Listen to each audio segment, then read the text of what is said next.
sheekadii dhex martay ninkii shiikha ahaa iyo jinniga.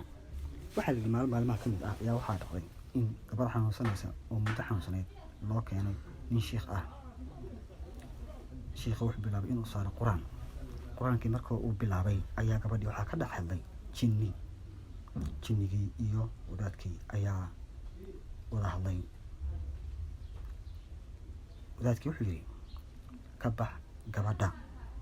jinnigiina wuxuu ku jawaabay waan ka baxayaa haddii aad ii ogolaato in aan gabadha jirkeeda ka baxo, laakiin haddii aad ii ogolaato in aan jirkaaga galo waan aqbalaya oo gabadha waan ka baxayaa, laakiin haddaadan ii ogolaan qur-aan kasta oo aad isaarto ka bix mahayo ilaa aad ogolaato in aan gabadha ka baxo oo aan jirkaaga galo. sheekhiina wuxuu yidhi waayahay waan ku ogolaanayaa haddii aad awood u leedahay in aad jirkeyga gasho, laakiin ii ballan qaad in aad marka hore gabadha ka baxayso. jinnigii wuu aqbalay go-aankii wadaadka iyo shuruuddii lagu xiray, wuxuuna sameeyey inuu gabadhii jirkeeda ka baxo. qur-aankii ayaa wadaadku uu sii waday.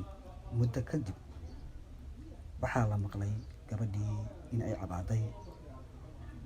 qur-aankii ayaa laga joojiyey, waa la wareystay, waxaana la ogaaday in miyirkeedii usoo laabtay, wax xanuunana aysan ahayn.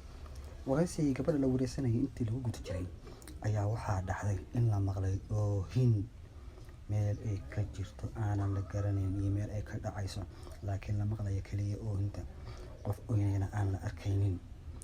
maxay kula tahay inuu yahay waxa oynaya? wax kale ma aha, waxa oynahaya waa jinkii. shiikha ayaa yidhi war maxaad la oynaysaa?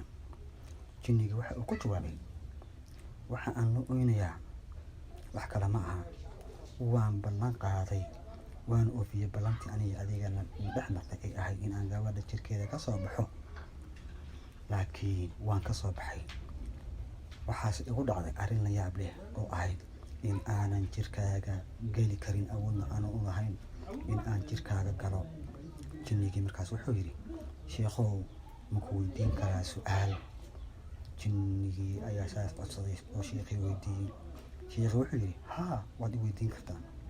jinnigii wuxuu yidhi sheekhow saaka salaadii subax kadib ma akhrisatay laa ilaaha ila allahu waxdahu laa shariika lah lahu lmulku walahu alxamd yuxyi wayumiitu wahuwa calaa kulli shayin qadiir 100 jeer ma akhrisatay sheekhow? sheekhu wuxuu ku jawaabay haa.